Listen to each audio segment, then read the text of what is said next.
This is Lecture 106 in the ABCs of Communism series.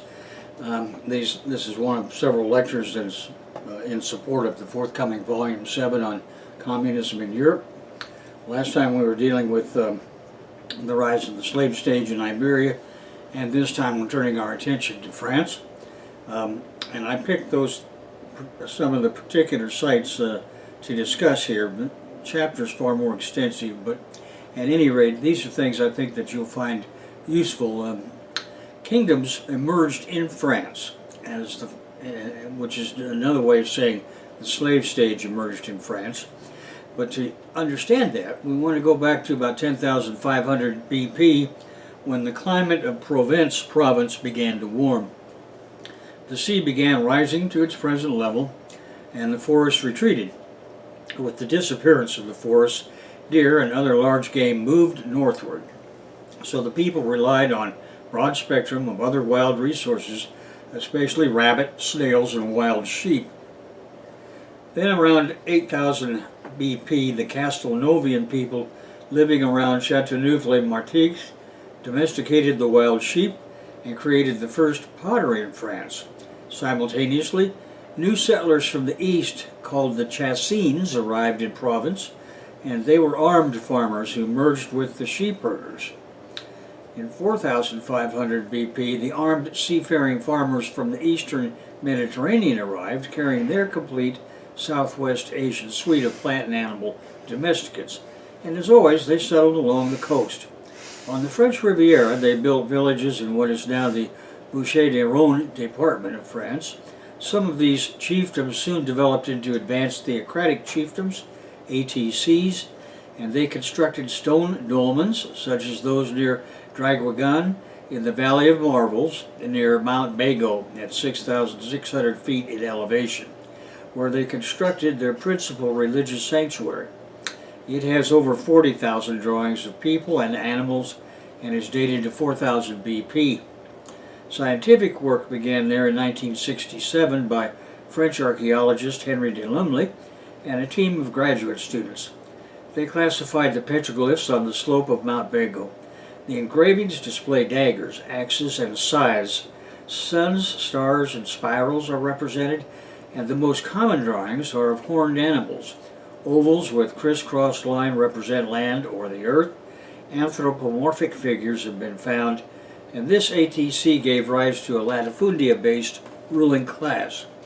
Meanwhile, along the French south coastline, some villages had become ATCs, and the high ranks were engaging in trade with other similarly socioculturally situated people on the shores of the Mediterranean.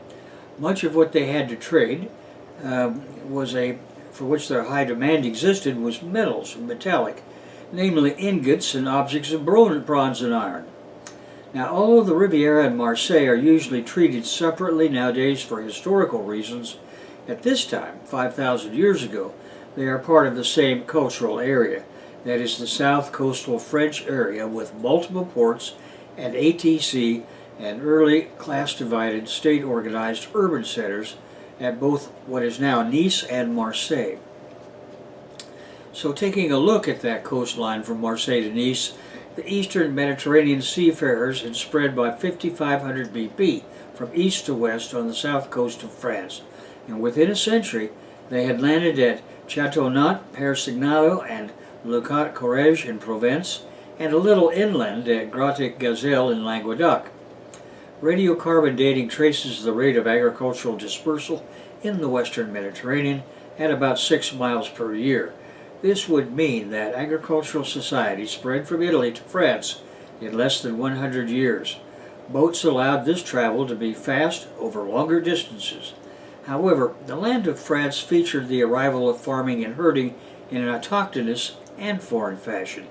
Broad-spectrum wild resource exploiting populations, experimenting with horticulture, had inhabited the French estuaries, living in caves and open settlements for many years, as we've seen. Then the eastern Mediterranean seafaring chiefdoms with their full suite of Southwest Asian domesticates arrived. Bones of wild deer and boar at first outnumbered those of domesticated sheep at many early Neolithic sites. the proportions of wild and domesticated animals gradually changed over a period of hundreds of years until domesticated animals came to dominate the archaeological assemblages. The animal bones recovered from early Neolithic coastal sites such as Enclave Colonization include the remains of species hunted at different times of the year, indicating that there were permanent settlements at this time that were not necessarily agricultural villages. Once the seafarers set up coastal communities, they naturally continued their established Mediterranean relationships, and as time went on, the coastal enclaves affected their inland neighbors through the simple mechanism of proximity. Archaeological proportions of wild and domesticated animals change in favor of the latter.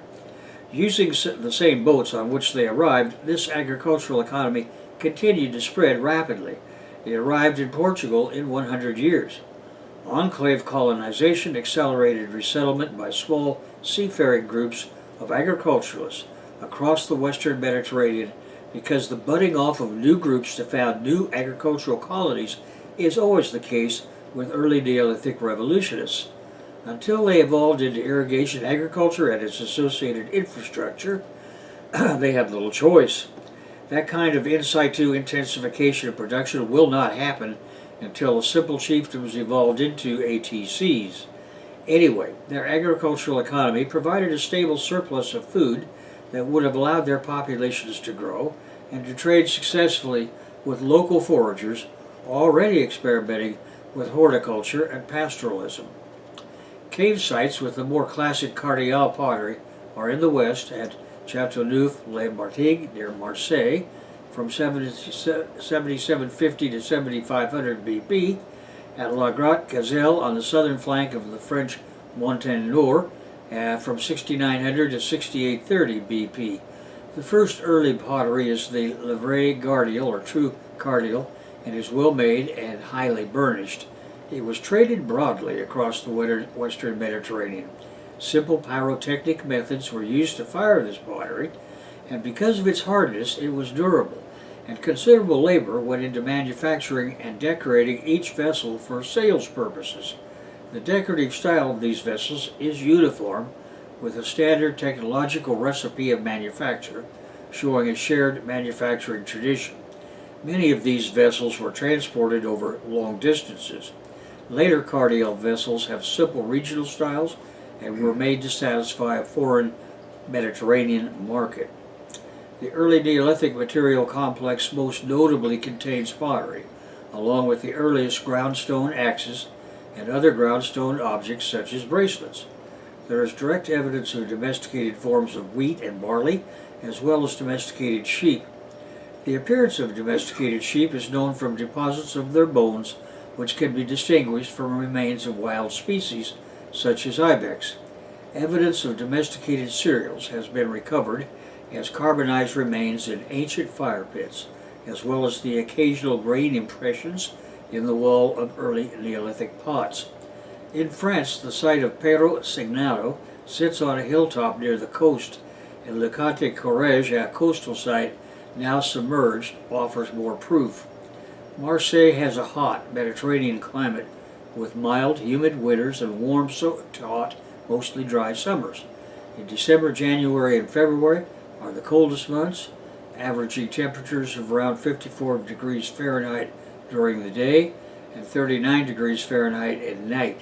July and August are the hottest months, averaging temperatures of around 82 to 86 Fahrenheit during the day and 66 at night. Marseille is officially the sunniest major city in France, with over 2,900 hours of sunshine. It is also the driest major city, with only 20 inches of precipitation annually, thanks to the Mistral. This Mistral is a cold, dry wind from the Rhone Valley in winter and spring that brings clear skies and sunny weather to the region. Less frequent is the Sirocco, a hot, sand-bearing wind coming from the Sahara Desert. Snowfalls are infrequent. Most years do not experience a single snowfall. Marseille was originally founded about 600 BC as the Greek colony of Massalia and populated by settlers from Turkey. It became the preeminent Greek colony in the Hellenized regions of southern coastal France. Then Marseille sided with the Roman Republic against Carthage during the Second Punic War, 218 to 210 BC. Thus it retained its independence and commercial empire throughout the western Mediterranean as Rome expanded into Iberia and North Africa. However, the city lost its independence following the Roman siege in 49 BC during Caesar's civil war, in which Massalia sided with the exiled faction at war with Julius Caesar. This brings us to the profit center, the emergence of metallurgy at Cabrera, Perrault, and Hérault. The southern half of France had a wide range of copper resources. Archaeology at Cabrera and its surrounding area dates initial metallurgy to 5300 BP. This is the technical definition of the end of the Neolithic and the beginning of the Chalcolithic. Early permanent sedentary first miners exploited the copper ores, kicking off the age of mining. The regional mountains are home to the oldest metal mines in France. The copper ore was deposited by flowing warm water in the limestone cracks across the area. Flowing groundwater left silica deposits in the rocks. The groundwater deposits veins, including quartz, as well as iron sulfide and copper sulfide, creating these veins. The name of Cabrera comes from copper, couperier. The simple chieftain people had professional specialists who learned the art of mixing tin with the copper to make bronze. As an ATC, the Cabrera professional specialists evolved their technology to exploit the iron sulfide ores. In the process, the high ranks accumulated sufficient capital by trading their bronze and iron products throughout France and the Mediterranean world to separate as title deed holding classes. Most ore deposits are grouped on the southern border and along the major faults of the Massif Central. Copper ores were then discovered and mined in the Pyrenees, the Corbières, and on the edge of the Mars and the Alps. Naturally, the professional metallurgists learned how to use nickel and arsenic found in the alpine ophiolite sulfide mineralizations. The features typical of early metallurgical processes can help establishing the origin of the resources. Now, it is certain that other mining sectors were operating. In order to discover the other mining districts, one must prospect. The archaeological and archaeometallurgical research studies conducted in recent years in the south of France show that the Languedoc region and the southern edge of the Massif Central to be the most important areas. Mining techniques of the ATC professionals were inherited from the first simple chiefdoms. That is to say, minerals were extracted from vast pits. Miners and quarrymen used rudimentary, nevertheless effective, stone tools such as picks, hammers, sledgehammers, and wedges. Like the miners of the Middle Neolithic, they used fire to fracture the surrounding rock, and they developed processes and methods for extracting metal from copper ores, alloying it with tin, and for shaping the bronze metal into objects. During early kingdom times, exploitation was not limited solely to underground seams, but also included all surface areas, even the smallest veins. Mineralizations were completely exploited right down to the base of the fault. This mining activity transformed the areas mined. The zones exploited during the chiefdom periods feature smooth or slightly roughened wall surfaces. Those worked during the early slave stage have surfaces covered with small marks left by metal picks. A study of the mine walls revealed that the roughened zones were coalescent and formed cavities over the domes. These domes exist in all the prehistoric mining sites in the district of Cabrera. They are the results of using stone tools and fire. Each dome represents a stage in the exploitation of the mine. The succession of domes points to a corresponding succession of mining campaigns. A complex network of shafts resulted there, as it always does in mines, so we can reconstruct the strategy the mining engineers were following. The galleries uncovered at Pioc Ferris 4 are 50 feet long and more than 20 feet deep. proving a sophisticated, lengthy mining strategy. The engineering tasks were undertaken by a group effort. Ditches for smelting the mineral were discovered at Roque Fenester, just a few hundred meters from the Pioche Ferris 4 mine, the mining site and the smelting zone, allowing reconstruction of the different phases of managing the chain of production, spanning the mining to metallurgical stage. Excavations conducted at Roque Fenester show that the tool used by the metallurgists included mallets, grinders, cupola stones, and anvils, as well as a bovine scapula employed as a shovel or scoop. Analysis of the contents of the ore treatment ditch revealed a succession of stratigraphic units containing materials left over from the mining engineering operations, including breaking up and crushing, sorting, and enrichment of the ore. The ore treatment ditch also contains debris more or less directly linked with metallurgical activities, by which we mean charcoal and slag. The nature of the sedimentation suggested that the ditch had been flooded. Other layers are more specifically composed of sand residues left over from the treatment of the ores.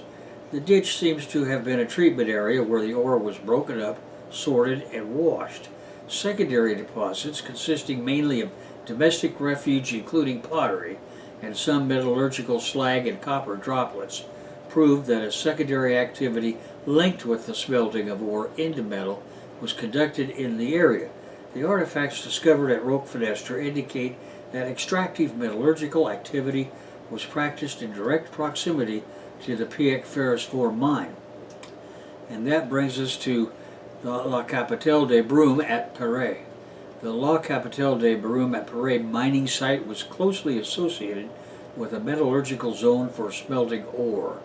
It also is in a favorable position in that it occupies an unusually flat sector in the heart of the metallurgical and mining district of Cabrera-Perret. Accordingly, excavations show that an entire spectrum of metallurgical activities was conducted on the site. Small hollows, some of which are rubified, contain copper impregnation associated with a layer of earth containing a high density of tools and residues, including slag, copper droplets, and ore. Extractive metallurgy was practiced on the La Capitale site from the very beginning of the 4th millennium BP. The Neuf Boucher mines are situated just a few hundred yards away, and there was a close association between the mining zone and the smelting area at the La Capitale, Pioche Ferris 4, and Roque Fenester sites. Buildings made of double-facing dry stone walls show the deliberate metallurgical organization of the mining district of Cabrera-Perret. This is diagnostic of the metallurgical activity practiced by farming and herding communities of the final Neolithic throughout France. Now, that brings us to the smelting process at Cabrera-Perret. Hundreds of metallurgical small fragments measuring on an average half a cubic centimeter were discovered during excavations on the La Capitale des Brumes site. Analysis allows us to reconstruct the smelting processes, and heating debris are the first distinguished from the non-heating debris that consist of small fragments of quartz with little copper mineral content. Their low copper content explains why they were thrown away. Then three types of heated debris were distinguished.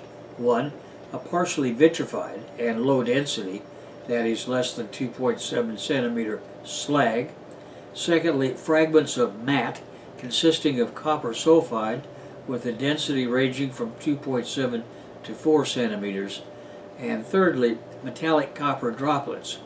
The elemental composition of the debris showed that the smelted ore consisted of tetrahedrite copper sulfide rich in antimony and silver. And then I give the chemical designations. This indicates that the first Languedoc metallurgists knew how to melt sulfide-based copper ores.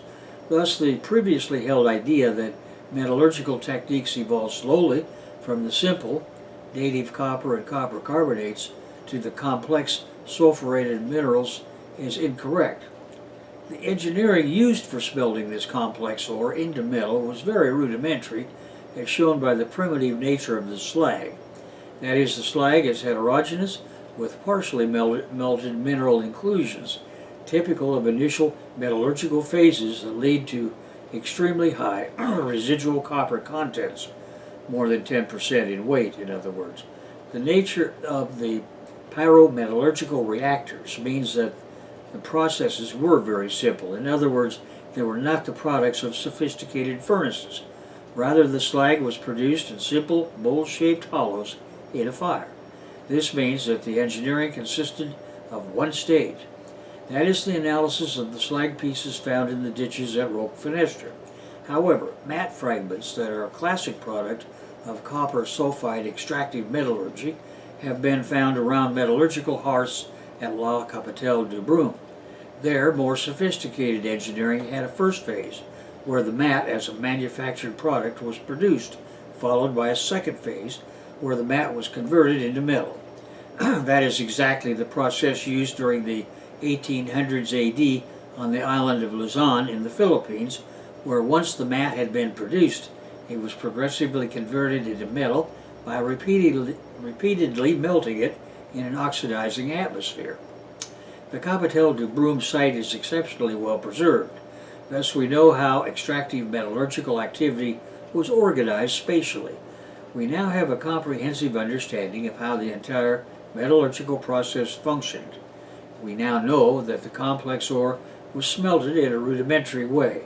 The engineering was relatively simple, yielding a mediocre product. The activity was established and organized. And the chronology of the Cabrera mining district from 5100 to 4100 BP. In that 1,000 years, mining operations and metallurgical production occurred between the 33rd and 19th century BC. In the millennium 3100 to 2100 BC.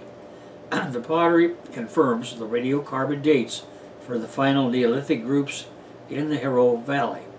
The most ancient occupation of the metallurgical zones of the Capitale du Brome at Paray and the mining debris pile at Pioch Farms 448 dates to the late 6th and early 5th millennia BP.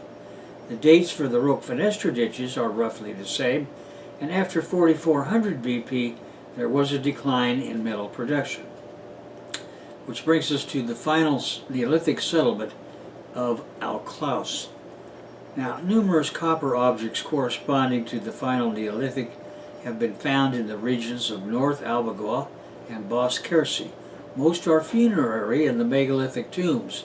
The distribution of copper objects found is the same as the distribution of copper ores. Thus, regional metallurgy was based on the exploitation of resources from the Villafranca de Rouergue fault, as proven at the archaeological open-air site of Klaus in the Aveyron Valley. The site consists of a group of buildings with a wooden framework containing many metal artifacts. These are associated with metalworking structures consisting of small stone floor hearths and large circular pits filled with limestone blocks fractured by fire. The pits were grouped outside the buildings in large open areas. The non-metallic artifacts are 1,600 potsherds showing alteration from heating metal ore. The fragments measure between 5 and 30 square centimeters and come principally from medium to large-sized ovoid vessels concentrated in a small area of several square meters around 3 small pits filled with combustion products. The inside surfaces of the potsherds show alteration from heating and traces of slag. Artifacts discovered at Alclos include a tuyere fragment, a small mortar, and several hammers left for metallurgical work. The date obtained for one of the hollows is 3855 BP, proving its final Neolithic archaeological phase. At this time, the Bell Beaker traders make an appearance. Now, this Kalpuli must have sold implements to the Alklaus inhabitants, but their mission was to buy metal products from them.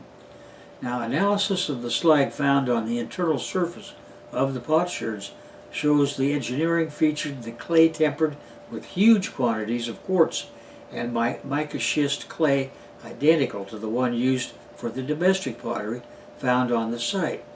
The investigators believe the good refractory properties of the quartz and mica schist association was fortuitous. On the other hand, how could the craftspeople have failed to know these excellent properties of the clay they had been using for pottery? At any rate, these vessels were domestic objects. The investigators say it was only when they had become too old to be used for cooking that they were recycled and employed for metallurgical purposes. A net temperature gradient shows that the pots were heated by placing combustible material inside them. The slag residues consisted of crystallized magnetite and violite in a vitreous, unwanted material. This double crystallization indicates that the temperature rose to above 1100 degrees centigrade.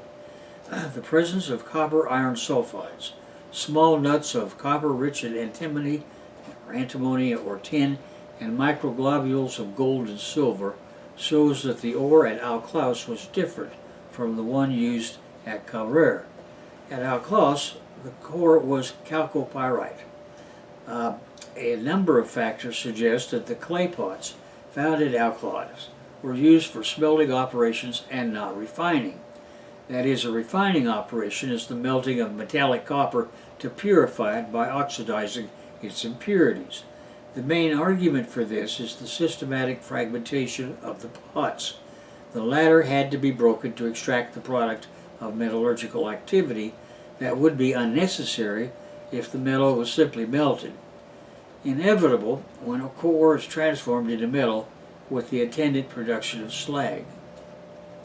The investigators understood the advantages of using a vase furnace as a smelting reactor when they conducted an experimental reconstruction of the process.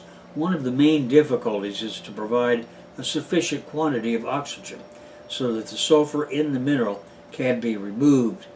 By using a vase furnace and stirring the liquid phase with a wooden stick, the aeration can be considerably improved.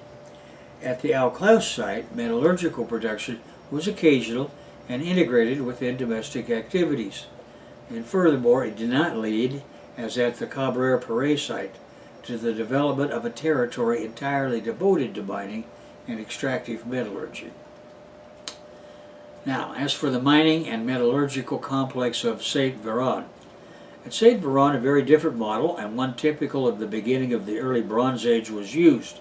The mining and metallurgical complex of St. Véran is situated in the hot Alps and is the same as the activity of Pinelier rock shelter.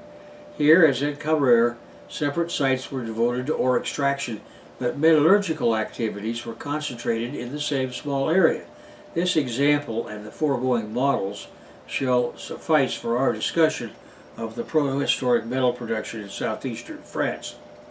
The deposits of St. Véran are sedimentary, created by submarine hydrothermal sources, now tilted vertically with a pseudo-veined appearance resulting from alpine tectonics. They are distributed over a steep slope between 8,500 feet and 7,400 feet high. Two roughly parallel veins can be seen on the surface about 65 feet from each other. The quartzites that accompany the mineralizations are spread along a distance of about 1 mile up to the Longette Valley. These two veins were exploited in ancient times with a production of about 2,000 tons of ore. The ore was bornite, a sulfide containing 63% of copper in weight. Bornite from St. Véran has a massive form and contains practically no macroscopic inclusions. Native copper was underground and exploited in ancient times. In one zone, archaeologists opened a trench once used for ore extraction.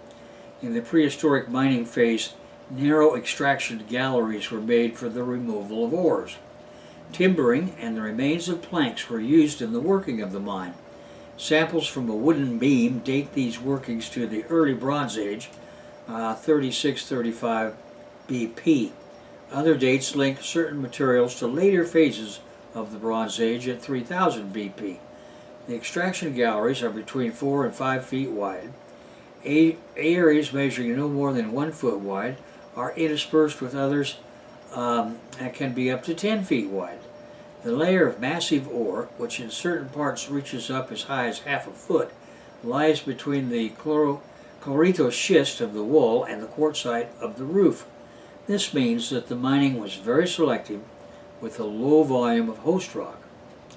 The chlorito-schist granulometry indicates that they had been treated mechanically. Tools adapted to each type of digging were found, including green rock and eclogite hammers for the compact quartzite, and green rock picks for the sulfide ore.